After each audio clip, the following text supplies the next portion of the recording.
कृष्ण जन्माष्टमी महोत्सव DDA park हसनगांव। आप सभी को राधे राधे। श्री कृष्ण जन्माष्टमी की आप सभी को बहुत बहुत शुभकामनाएं। जय श्री कृष्ण। देखिए कितना सुंदर नज़ारा हमारे पार्क का, हमारे पिताजी पंडित हरिश्चंद्र शर्मा और पूरी मित्र मंडली के साथ बहुत अच्छे से आज ये कार्यक्रम रखा गया है। सब भक्तजन अपने कृष्ण कन्हैया की और ऐसी सुंदर स्तुति करते हुए, ऐसे भजन गाते हुए बड़ा ही आनंद आ रहा है। और इस आनंद को भगवान कृष्ण कन्हैया और बढ़ा देते हैं जब अपने हाथों से कीर्तन करते करते, अपने गुनगुनाते हुए भजन और ध्यान में लग जाते हैं। बहुत बढ़िया। देखिए कितनी सुंदर ये भजन मंडली अपने भजन गा रही है। सब लोग अपने मस्ती में, कृष्ण कन्हैया की मस्ती में अपने झूमते हुए, गाते हुए अपना आनंद ले रहे हैं। राधे राधे राधे राधे।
राधे राधे।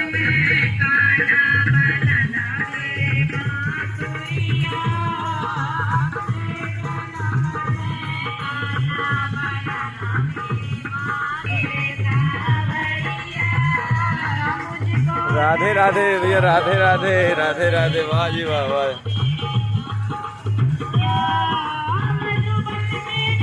राधे राधे राधे, राधे राधे राधे, राधे राधे राधे, वाह वाह, क्या बात है, बहुत सुंदर। ये देखिए पाद हस्तासन, बहुत सुंदर। मरकट आसन, कौड़ आसन, बहुत सुंदर। देखिए बहुत बढ़िया। बहुत ज़रूरी है शरीर को फिट रखना। पहला सुख निरोगी काया। इस सुख से कोई वंचित न हो, कोई भी रोगी न रहे, सब निरोग होएं।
कोई नहीं, अभी गायक लोग काफी बाकी हैं। तिवारी जी ने मंत्र मार दिया। जय श्री कृष्ण। देखिए आज श्री कृष्ण जन्माष्टमी अपने मित्रों के साथ, सखाओं के साथ अपना हस्ताल गांव का डीडीए पार्क, एक दूसरे के साथ सेल्फी लेते हुए कितना सुंदर नज़ारा बन जाता है जब अपना कोई साथ हो और कृष्ण कन्हैया का भजन चल रहा हो। और उसकी खास दिन जब बन जाता है कि जब उसका जन्मदिन हो। नंद घर आनंद भयो, जय कन्हैया लाल की, हाथी घोड़ा पाल की, जय कन्हैया लाल की। आज श्री कृष्ण जन्माष्टमी और अपने मित्रों के साथ बहुत ही अच्छे से हम लोगों ने सेलिब्रेट करी। दिल में आया कि कुछ ऐसा आप लोगों के साथ बात शेयर करी जाए कि जिसमें कृष्ण कन्हैया की जो कथाएं सुन के आनंद आ जाता है। कृष्ण कन्हैया जिसने जन्म लिया जेल में और पालन पोषण हुआ नंद बाबा के यहाँ पे। यशोदा मैया ने जिसका पालन पोषण किया, देवकी के जाए को पालन पोषण किया यशोदा मैया ने।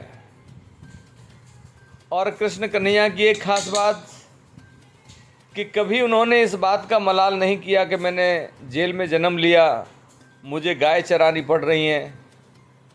हर क्रियाकलाप उनका इतना शानदार रहा कि उन्होंने लोगों को सिखाया कि एक गाय के सहारे भी तुम अपना जीवन यापन कर सकते हो। गाय की ऐसी सेवा करो कि उसके बछड़े जो हों वो तुम्हारे खेत की जुताई, तुम्हारे हल चलाने में काम आए और दूसरे कामों में उनका काम लो। और गायें आपको दूध दही से इतना आपका पोषण करें कि तुम्हारे घर की कभी भी लक्ष्मी, धन माया कभी कम न पड़े। कोई तुम्हारे घर पे अतिथि आए तो उसका सादर, उसका सम्मान हो जाए, क्योंकि उस अतिथि का सम्मान तब होगा जब उसको कुछ खाने पीने की व्यवस्था आप ठीक ढंग से दे पाएंगे। और वो सब संभव है घी दूध के द्वारा। ब्रज में बड़ा ही चलन था घी दूध का। हर घर में गाय, हर घर में भैंस, कोई और हल्का हिसाब किताब है तो भेड़ बकरियां भी रखी जाती थी, लेकिन किसी भी घर में दूध और दही की कमी नहीं पड़ती थी। देसी घी खाने को मिलता था। वो नज़ारा बड़ा ही सुंदर बन जाता था जब गायों के चराने के लिए ग्वाले जाया करते थे जंगलों में और अपनी पोटली बांधे हुए अपने साथ में भोजन की, और किसी भी पेड़ के नीचे बैठ के और अपनी अपनी स्वाफियों में से अपने अपने गमछे में से वो रोटी निकाली और बैठ के खा लिया करते थे। गायें चल रही हैं, ग्वाले बैठे हुए बंसी बजा रहे हैं और कृष्ण जो है उस पर डांस कर रहे हैं। कृष्ण कन्हैया ने अपना जीवन बहुत अच्छे तरीके से जिस फील्ड में गए, जब महाभारत में पहुँचे तो युद्ध में पीछे नहीं हटे हैं। युद्ध से, कर्म क्षेत्र से जो भटके हुए उनको रास्ते पे लेके आए, जो अर्जुन के साथ किया। अर्जुन, पूरा युद्ध रोक दिया गया, युद्ध करने की पूरी हो गई, सेनाएं आमने सामने हो गई। अर्जुन ने गांडीव रख दिया ज़मीन पे। कन्हैया, मैं नहीं लड़ सकता, सामने मेरे चाचा ताऊ हैं, मेरे दादा हैं, भीष्म पितामह हैं, कैसे इनकी तरफ मैं अपने बाण चलाऊं। बड़ी मुश्किल हो गई उस घड़ी में कि जब देखा कि युद्ध की पूरी तैयारी है, आमने सामने सेनाएं हैं और अर्जुन ने अपने अस्त्र डाल दिए। हो गया मोह अर्जुन को, कर्म से भटक गया। तब कृष्ण कन्हैया उठते हैं, गीता का उपदेश देते हैं कि हे पार्थ, खड़े हो जाओ, उठाओ गांडीव, तुम सब मेरे में से निकले हो और मेरे में ही समा जाओगे। अपने कर्म के लिए आए इस दुनिया में, इस कर्म को करो, कर्म में ही तुम्हारी भलाई है। कन्हैया ने वो गीता में उपदेश दिया, भक्ति योग, कर्म योग, ज्ञान योग, वैराग्य योग। पूरे गीता के जितने भी अध्याय हैं, हर अध्याय का एक एक श्लोक अपने आप में बहुत कुछ कह जाता है, बहुत कुछ हमें बता जाता है, सिखा जाता है। और कृष्ण का तो पूरा जीवन ही ऐसा निकला कि उसके मुख से निकले हुए शब्द, उसके किया हुआ कोई भी कार्य हमें जीवन में हमेशा उतारना चाहिए। सबसे बढ़िया तो उन्होंने हमें जीवन चलाना सिखा गए कि गाय भैंसों के सहारे भी तुम अपना जीवन चला सकते हो। ज़रूरी नहीं कि बड़ी बड़ी फैक्ट्रियाँ लगेंगी तभी हमारा गुजारा चलेगा। आप छोटी छोटी फैक्ट्रियों से भी, उनमें अगर आपने गाय भैंसें 4-6 रख ली तो फैक्ट्री से भी कहीं ज़्यादा आपको आमदनी हो सकती है। यूँ ही अपने जीवन को चलाएं। कृष्ण ने हमें वनों में रहना, कि कैसे अपने बच्चों को हम हष्ट-पुष्ट ऐसा बनाएं कि गाय भैंसों के बीच में रहते हुए आंधी तूफान, बारिश, सर्दी, गर्मी, जब ग्वाले निकलते हैं तो अपने साथ कोई छाता लेके नहीं निकलता, सब निकलते धूप में अपनी गायें चराते थे। सभी लोग बरसात में निकलते थे, किसी के लिए कोई बड़े महल नहीं थे कि जिनमें दुबक जाएंगे। जंगल में चले गए तो बारिश आ रही है तो बारिश में खूब भीगना है, लेकिन उसके साथ साथ भीग तब पाओगे जब तुम्हारे शरीर में थोड़ी ताकत होगी। कृष्ण कन्हैया जो देवकी और वसुदेव की संतान, जन्म आज उसका है तो बात भी कुछ उसी की करी जाए। देवकी रात का समय अपने पति की तरफ देख के कहती है कि हे प्राणनाथ, क्या ये मेरी 8वीं संतान भी मेरे पास से चली जाएगी? क्या ये 8वीं संतान भी से मैं दोबारा से निसंतान हो जाऊंगी क्या? सवेरा होगा, इस मेरी संतान को कंस ले जाएगा और जैसे मेरी और 7 संतानें उसने मार दी हैं, ऐसे इस 8वीं संतान का भी वध करेगा क्या? वसुदेव भी देवकी की तरफ देखते हैं, लेकिन क्षण भर में कुछ चमत्कार ऐसा होता है कि हाथों की बेड़ियाँ, हथकड़ियाँ, पैरों की बेड़ियाँ सब खुल जाती हैं।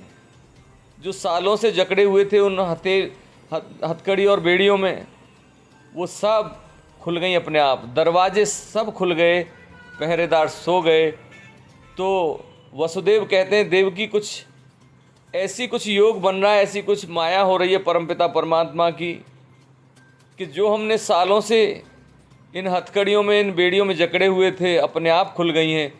कुछ संकेत है प्रकृति का, कुछ नारायण का संकेत है कि कुछ हमारे साथ अच्छा होने वाला है। उस संतान उसको तुरंत वहाँ से वसुदेव अपने बच्चे को टोकरी में रख के चले जाते हैं, तो उफनती हुई यमुना नदी भी रास्ता दे देती है। उफनती हुई यमुना नदी भी रास्ता देती है, और जब देखती है कि गर्दन तक आ गई यमुना नदी, और यमुना नदी चाहती थी, यमुना मैया चाहती थी कृष्ण के पैर छूना, तो कृष्ण अपना पैर लटका देते हैं, तब पैर छू के यमुना नदी शांत होती हैं। निकल गए गोकुल के लिए, पहुंच गए नंद बाबा के यहाँ पे। जाके नंद बाबा के यहाँ पे यशोदा मैया की बगल में सुला दिया कन्हैया, और से यहाँ से उनके यहाँ से कन्या को ले आए। ऐसे कृष्ण का जन्म हुआ, और उनका कारागार में से जाके नंद बाबा के नंद भवन में पहुँच गए। तो ये सुंदर सी कहानी और हमने खूब कही, आपने सुनी। हम सबका कल्याण हो, भगवान योगेश्वर सबके ऊपर कृपा करें, और इस वीडियो को हो सके तो आज कृष्ण जन्माष्टमी है, ज़्यादा से ज़्यादा लोगों तक पहुंचाएं। राधे राधे राधे राधे राधे राधे राधे राधे।